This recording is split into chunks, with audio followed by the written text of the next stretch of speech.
Good afternoon. I'm George Latimer, Westchester County Executive.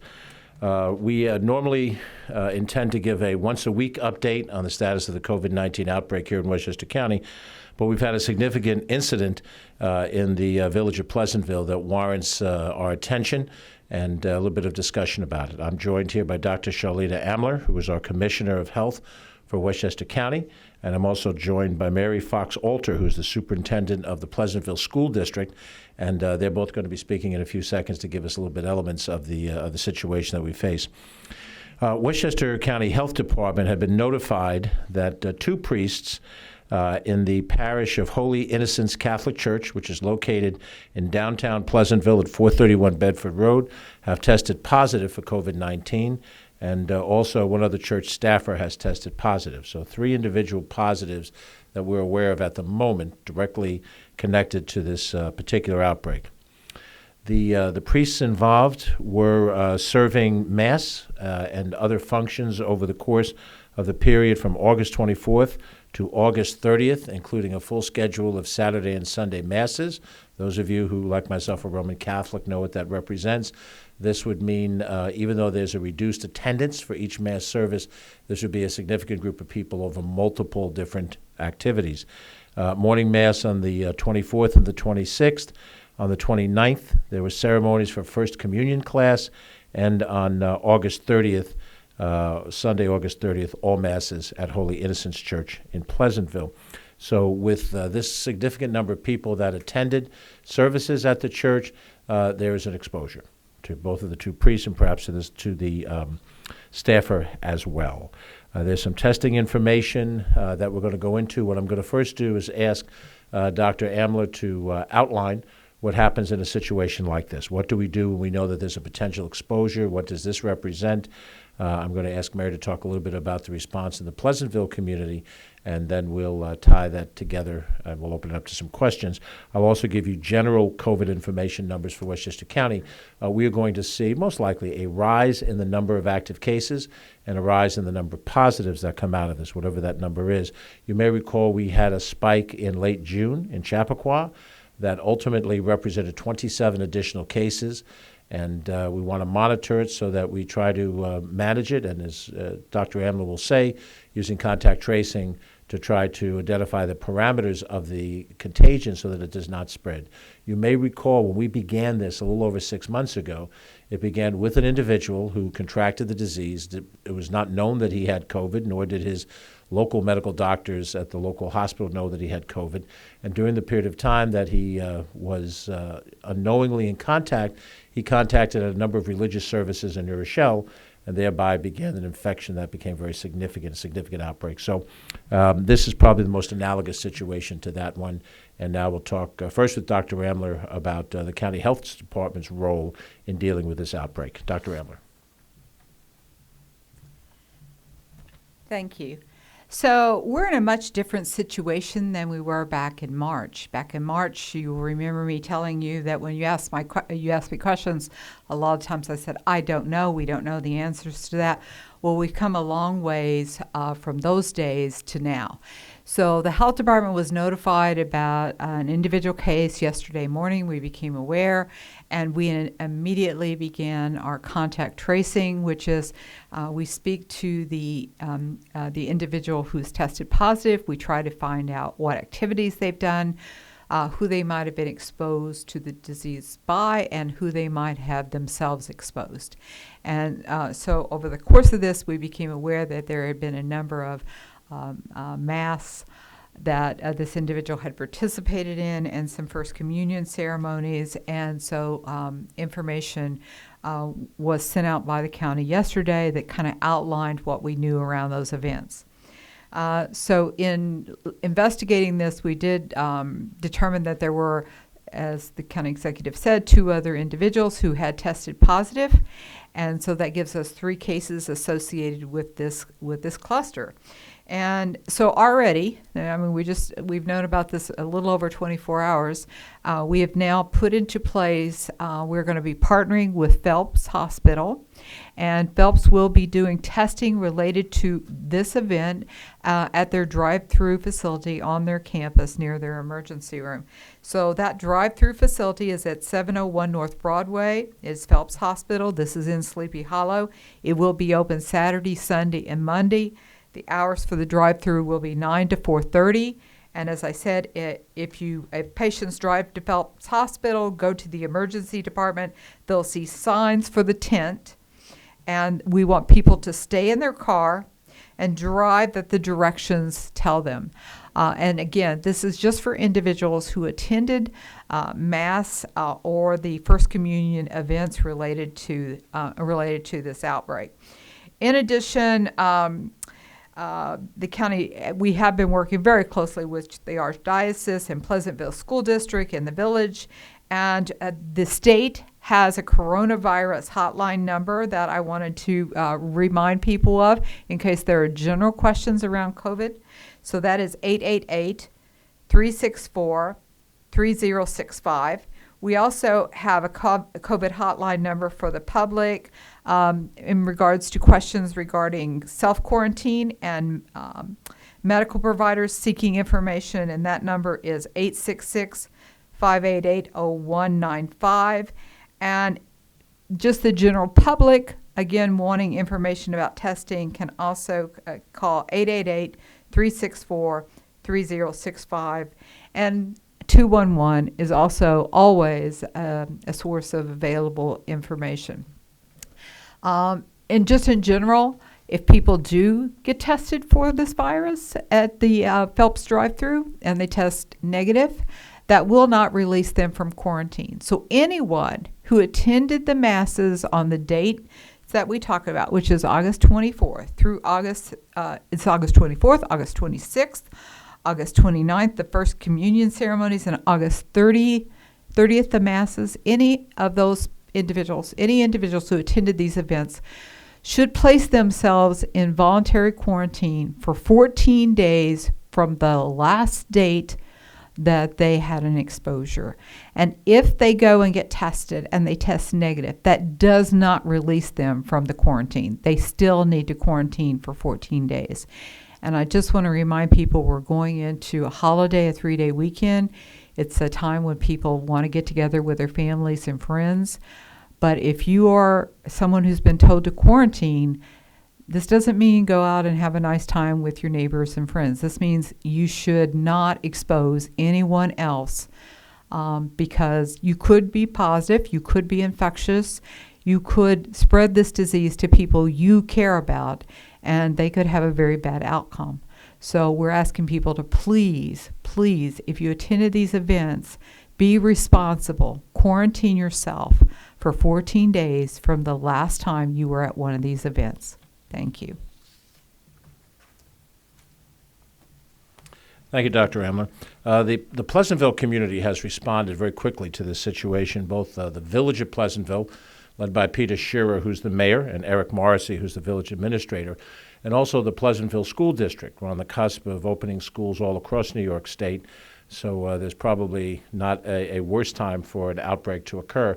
But Mary Fox Alter, who is the superintendent of the Pleasantville School District, has been very active in communicating on these issues. And Mary, perhaps you can tell us a little bit of your perspective within the community.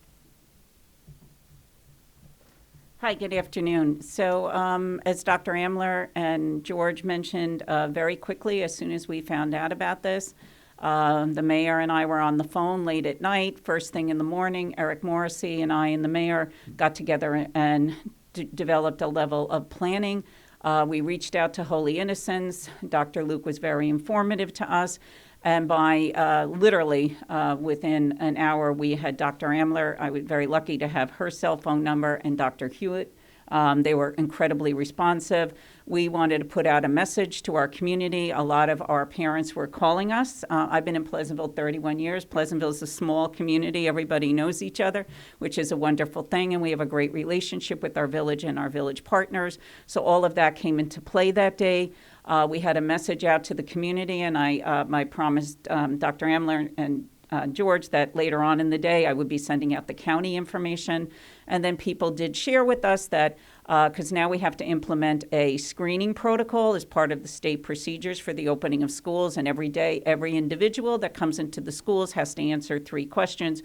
Were you in contact with someone that tested positive for COVID-19? Because Holy Innocents did release that information, people were able to answer yes, they were, and they stayed home. They followed the directions that we were sending out, which is great. That's how the system is supposed to work.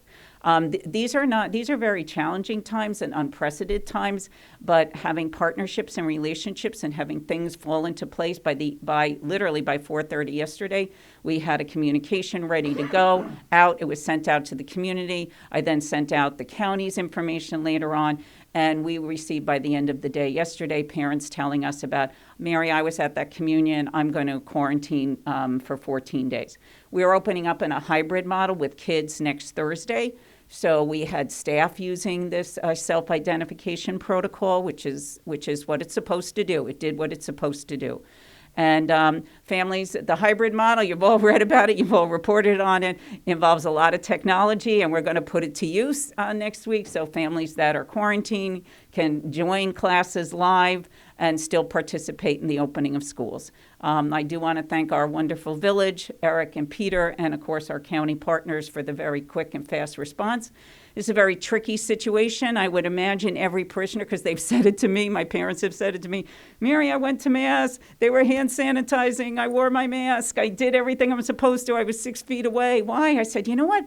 This is tricky right now, but the up about this is going to be, in 2 weeks, we're going to see a low case, and they'll prove that all these protocols that we've been talking about, they work. They work. And that's a very hopeful message as we enter where we're going right now. So I want to thank everybody for all their help and support, and here's to a positive outcome in the end of the quarantine. Okay. Thank you. Thank you, ma'am. So before we open it up to questions, let me just repeat some of the information that Dr. Amler shared with those who will be watching. Phelps Hospital, located in Sleepy Hollow, not too far away from Pleasantville, has been made available for testing for people that may have been exposed to the coronavirus in this context. They are located at North Broadway, 701 North Broadway in Sleepy Hollow. They are open Saturday, Sunday, and Monday from 9 a.m. to 4:30 p.m. A patient should drive to Phelps Hospital and go toward the emergency department, and they'll see signs that will direct them to the testing tent. You stay in your car and you drive in that direction until you reach the site. The patient will identify themselves as part of the church cluster for testing. No appointment is necessary. Saturday, Sunday, Monday, 9 a.m. to 4:30 p.m. at Phelps Hospital. If you attended Monday morning, August 24th Mass, Wednesday morning, August 26th Mass, Saturday, August 29th, the First Communion ceremonies, or Masses throughout the course of the day on Sunday, August 30th, at Holy Innocents Catholic Church on Bedford Road in Pleasantville. If you fall into that category, you can be tested at Phelps Hospital this weekend, and you should quarantine, as Dr. Amler said. Now, we've talked about this now for 6 months, since the beginning of March, and quarantining is not fun. Nobody admits that it is. People have things they want to do, business they have to conduct, social activities that are important to them. But if you do not quarantine, you are risking other people's lives. You're risking being contagious, and you may not feel the symptoms, but you may be contagious and give that disease to somebody else. And the person that you give it to may give it to somebody else yet that you don't know, who might be in a position for which that disease would affect them and could cost them their lives. We've lost 1,452 people in Westchester County to COVID-related diseases. 1,452. The news has been good lately. We've lost relatively few people over the last period of time. We've lost 2 people over the last week, fatalities. We've lost 3 over the last 2 weeks. We've lost 6 over the last month. But we can't forget, ever forget, what we experienced in late March and early April, where we had nights where 50 people died, 72 people died, 35 people died, night after night after night. Every person was somebody's loved one, was somebody's father, somebody's son, brother, co-worker, friend, and they died fairly quickly, and they died alone inside an ICU setting, unable to be comforted by family, and of course, because we have to social distance, we can't cluster the way we would, the proper ceremonial goodbyes, the shiva calls for our friends who are Jewish, the wakes, and the proper burials for those of other faith traditions were not able to be done. 1,452 people died. That's what you're risking if you've been exposed and you don't quarantine. You may be risking your own life. You may be risking other people's lives. We've done very well in Westchester for a long time. And many of us, I admit from time to time myself, you tend to forget that this contagion is still raging out there. It's still there. And because it's invisible and you don't see it physically, it's not something that presents itself to you when you're in its context, you tend to think of it behind us. Even though you hear reports on television, it's something that's happening down in Texas or Arizona right now. Well, that's what they thought in Texas and Arizona when it was raging up here in New York. They thought it's not going to hit us in Mississippi. We're not China. I remember hearing somebody say, we're not China. It's not going to hit us like China. Well, it did. It did. Science is a very hard and immovable object for people. You can debate issues of history and proper pronunciation of words in English, I guess, but you can't really debate hard science. And this is hard science, medical science that we're dealing with.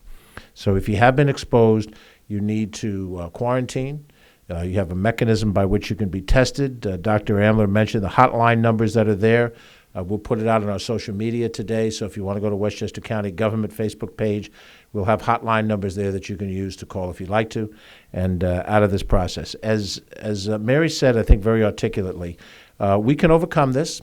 This is not, the end of everything, but this is the test that, following what happened in Chappaqua 2 months ago, this is another one of those tests that comes along. How will we respond? When things are going great, it's easy for all of us. But now we have a potential situation where at a religious service, a large number of people may have been exposed. And if that number of people were to multiply out, if 400 people were exposed and they don't take action to sort of seal off the infection during those numbers of people, and they multiply out, we'll have a revisitation of what we saw in March. And if you forget what we saw in March, what we saw is one case, became 100 cases, became 1,000 cases, and that's what led to 35 people dying in a night. That's what's at stake. And I don't need to dramatize it. That's exactly what we have at hand. So I'll open it up to our friends in the press who have some questions. And this story is a dynamic story, no doubt. I would expect that the village will show what their next steps are. They've been very diligent in stepping forward on these issues. Obviously, the school district is a partnership. The Archdiocese of New York and the local parish as well has also been very forthcoming in trying to identify how best to deal with this cluster, and hopefully we'll get through it. Open up to questions. Yep. You just mentioned 400. Is that an accurate number? Is that for an example? It's a generalized number of what we think may have been the number of people that attended all of these religious services in the aggregate. We don't know until people are tested how many of them may come up positive. We may be fortunate and have a very low number of positives. It depends on the contact and the exposure. But speaking from personal experience, I happen to be a Roman Catholic. When you go to a Mass, most everybody gets up and goes up for communion, and it puts you in some close proximity to the priest. And even if the priest is wearing a mask and sanitizes his hands, there is always the potential of infection being transferred, and that's what the concern is. And is the church closed? What precautions are they taking right now? And That's a good question. Do we know if the church itself is closed? At this time it is, yes. Okay. And I assume it will be closed over the weekend. Do we know that? Yeah, I have not heard of any. We'll find out for you. Catherine Chaffee will do a bit of checking, and then we'll be happy to share that information with anybody who needs to know it. And for the superintendent, can you give a number of how many responses you've gotten back of students that may be impacted by this? At this moment, the number is relatively low. Right, there was a small First Communion ceremony, and the students in that were not just from Pleasantville, they were also from the Mount Pleasant Public Schools. So, excuse me, get the earring caught. Just remind people that one of the reasons that I don't believe that the church is going to be open is that most of the congregation was probably there at one of these many a days, and that those individuals, again, are quarantined. And quarantine means they should not be going to Mass. And I would also remind people that what we tell you today, this is a very fluid situation. So as we know more information, we give you more information. And so, the dates could change and information could change based on if there are new cases, those kinds of things. So let's just stay a reminder that what I tell you today is what I know today, and I may have different information to share with you, tomorrow or the next day or the next day. So just as a reminder of that. And Dr. Will, you're still there, sorry. How have people been complying with contact tracing? Have they been good? And also, will Phelps be there in 2 weeks to test people again just to be safe, or they're just going to be there for those few days? So Phelps has been having some testing at their hospital, and I have to say they've been we reached out to them today and they instantly said yes. So they've been an excellent corporate partner to the county on this, and this is their community and they want to support their community. So I have only wonderful things to say about the partnership that we've had with Phelps. So I'm sure that they will be willing to support us for the time that we need them to be. And also New York State Health Department will be running those samples, and they have also been extremely cooperative in saying yes to our request to assist us. The priests, we found out about them because the Archdiocese has been also very responsible in that they've been testing their leadership, their ministers, the priests that are involved in their staff. And so that's how we found out about, how I became aware of this. And so I think they've been doing the right things. Sounds like a lot of people are doing the right things, and that's why we know where we are before we have 400 people showing up at hospitals. So right now we have an opportunity. We have very few people positive. We know that people were exposed. We have an opportunity to keep this with very low numbers if people do the right thing and do what is responsible. And so that's why we're having this conversation today, and we hope that everyone will encourage those people in their family that they know attended to be responsible in their actions. Excuse me, just a quick update. The church's website says they'll have suspended masses and services until September 11th. But one quick follow-up question. What type of contact did the church staffer and the priests have with parishioners? Well, I don't believe the church staffer had a lot of contact from what I'm hearing. And as we said, the priests did hold Mass. I think there was communion involved in that. And I'm sure that there's just, a lot of, this is a difficult time. So a lot of people look to their religious leaders for support and comfort. And I'm sure that, they've been providing that. So. Mm-hmm. Without necessarily knowing how each of the different masses operated, most of the churches, if not all of them in the Catholic Archdiocese, have gone through a change in certain formats that normally would happen within the Catholic Mass. There is a portion of the Mass that is the sign of peace, where you greet somebody next to you, shake their hands. That has been eliminated. Generally, it's a nod of the head, perhaps away from a distance. The presence of lay lectors to do certain readings on the altar with the priest has been eliminated. The use of altar servers on the altar with the priest have been eliminated across the Archdiocese. I'm not speaking on behalf of the Archdiocese, but as a person who's gone to Mass a number of times during the course of this COVID thing, some of the practice of having, a hymnal in the pew or a book that follows the liturgy are not in the pew. So you can't pick it up by touching a common book and then the next Mass somebody touches the same book. Those are not in the pews to have it. So there's been a number of things done to avoid the contact that might normally happen. The churches have been following the governor's directive to reduce the number of people inside the church. So rows have been cordoned off when you go. a row's not usable and you space yourself, laterally across the row. So that has stopped. And then the different procedures for receiving communion have changed, but the priests in general are supposed to sanitize their hands before they give communion, and they wear masks. Now, having said all of that, the hope is that as the testing goes on, that we will not see a high spike in positives, and then as people quarantine in the abundance of caution, we've heard that phrase a lot lately, in the abundance of caution, that we won't have a spread that goes on, at a certain level. But, you don't know. And so that's why the steps are being taken down. But those are the likely areas of contact that you would have under a normal church service setting, and those things have been altered in order to avoid extra contact. So we're hopeful that if the priest was sanitized, masked, only had contact in the deliverance of communion, that the chances of it being spread more widely is much less. That would be the hope. Yes, Martin. For Mary, you mentioned, I believe, that relatively few students may have been, from the school district may have been exposed because of these events. How much does that jeopardize what you're trying to do with the hybrid model next week? I know you're going forward next Thursday with the first day of classes, but have you heard back from families who are, skittish at all about sending their kids who may not have been at? Great question, Martin. Just a clarification. The question I asked about a few families had to do with the First Communion, and as correctly answered, there were a number of masses where we feel there were over 400 people attending. So that's that's a bigger, broader question. So what I would say, I wouldn't say how did it jeopardize it. I've said all along that our hybrid model is built when we have to quarantine or there's a wave of COVID-19, if that happens. And I replaced the word if with the word when.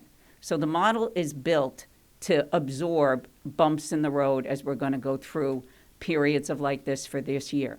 There might be periods where we have to close for a month. Please God, no, but it's a possibility. However, right now we have a hybrid model where we have some people coming in person. We have some at home. It's 100% density reduced. Every child has to wear a mask. Every child is 6 feet apart.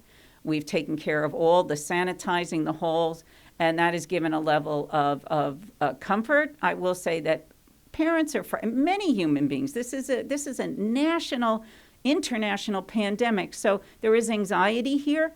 But the more we communicate with our community, tell them the protocols we put into place, we are here to partner with families, and we have a lot of SEL support in place to take care of that. We are on schedule for opening up next Thursday with the hybrid model, but as Dr. Amler correctly said, this is a very fluid situation. Things can change in the next 2 hours, but right now we are still on target. And those that are quarantining will join and use technology. Okay, any other questions from our friends in the press? Catherine, do we have any remote questions? Okay, let me just wrap up by giving you today's COVID numbers in general. They would not reflect any of this incident yet, other than perhaps the 3 positives that we're aware of. As of today's numbers that I received from the state of New York, our total number of positives year to date are 37,152.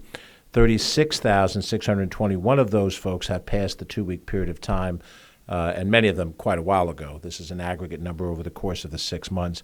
46 people were tested positive yesterday for COVID out of a total base of over 5,000 tests, so that's under a 1% infection rate, and that is an important number that we're looking at. Per day, how many people do we have that test positive, and does that number stay at or below 1%? It's actually a higher percentage that's still considered acceptable, but we kind of look at it that we're still operating on a low level if we go under that 1%. The first threshold of concern is how many people are infected, and then also the widespread nature of the infection. When we watch, and you get the maps every day of the distribution around Westchester County, that's important. If we see an increase in the total numbers, but they're identifiable to this particular outbreak, that is better news than finding that the numbers jumped up in Pleasantville, but they also jumped up in Pelham, or not to be alliterative, Peekskill or Pound Ridge, because those are 4 different parts of the county. That would reflect an increase in infection that doesn't relate just to any one incident, and that would be more concerning. And at this stage of the game, we're going to watch that over the next few days, and you can as well, because you're going to get the statistics. You'll have a chance to see it. After we look at what's the percentage of infection rate day by day, the total number of testing has reached 550,135 people. There are duplicate tests in that number, but that's still certainly over 500,000 tests by 50,000. So we're clearly more than 50% of the people of Westchester County have been tested. Now, the test is a snapshot. It doesn't project what will happen to you tomorrow, but we're encouraged that out of 550,000 tests, the number of positives are as low as 37,000. That's well under 10%. It's probably under 8%. So that is a good sign. If those numbers were much higher, that would be a concern to you. I mentioned before the number of fatalities. We're at 1,452 fatalities today. We have had no fatalities since last Sunday. And as I think I've just mentioned a few seconds ago, looking backwards over time, we've had 6 fatalities in the last month, in the last 31 days since August 4th. And that is a low number, although it is still tragic for those that have lost their lives. Our number of hospitalizations are always a few days lag behind. Our last hospitalization date is of Wednesday, and as of Wednesday, we had 25 people hospitalized for COVID. In its peak, we had 1,200 people hospitalized for COVID, and if you go back a week ago, we're working off of a Wednesday number, even though this is Friday. The week prior, there were 37 people hospitalized for COVID, so that's a good sign. Even if we see an increase in the number of positives, and if we see an increase in the number of active cases, which means we're getting more positives now than we have people that are sort of aging out after 2 weeks, the next most important number is the number of people hospitalized. And that will tell us not only that people have been infected, but now they're being affected seriously enough by the disease to be hospitalized. So we're going to look at that number over the next few days to see what happens. And, of course, the ultimate concern is fatalities. And there are people who are hospitalized, but they do recover. And there are some residual issues for people that recover, do not pass away, but they recover in not 100% shape, and they may be vulnerable to other things happening down the line. But that's why the numbers are important to us, and we look at it not just to have a statistical sheet, the way you follow a sports team, but to try to interpret what does that mean for us. And ultimately, if these numbers were to spike all across the board, we don't sit there and say, oh, my God, look, these are bad numbers. We have to start shutting down elements of the society that we opened up. Mary made the very point right now about public schools. I'm a big baseball fan. You know, the MLB is trying its best to get a half of a season in, and the NHL and the NBA are playing in the bubble to get through the playoffs. But if those infections were to spike, you'd have to close things down. Nobody wants to close down the restaurants. Nobody wants to close down the businesses. Nobody wants to close down the retail stores and the offices. Ultimately, that's what you have to do if the numbers turn and get bigger significantly and across the board. So today we're not talking about that at this point. We're talking about dealing with an infection that's been identified. All the players in the games have been cooperative to try to resolve the issue. And if we can, over the course of the next week, we'll give you a next update, I gather, on Tuesday after our longer weekend here. But we will be monitoring the numbers over the weekend. You're welcome to reach out to Catherine Chaffee, and if we need to give you any additional information, we will. But the important part is that we're monitoring it. We're doing everything we can to try to address it. And obviously, like everybody else in the society, we await the news that we have a reliable vaccine and a reliable antiviral treatment so that when we have people that get the disease and get sick, they can be treated, and before they get sick, they can be vaccinated against it. That's what we hope for. We have no time frame on it. If it comes next week, we'll be deliriously happy, but we're not going to predict it for any particular date. Medical science will let us know when they get there. So, and get your flu shots in the meantime. She's talking to me personally. This is not to you guys or to my friends who are watching on Facebook. This was a message to me, George Latimer, who tends to delay getting his flu shot. But given my age and vulnerability, I'll get my flu shot. I'm promising in front of everybody. So, anyway, thank you for being with us today. If you have any follow-up questions, please direct it to Kathy. And Mary, wish you the best of luck in opening Pleasantville School District and all of your colleagues in the education field. Thank you for being with us. Have a safe weekend.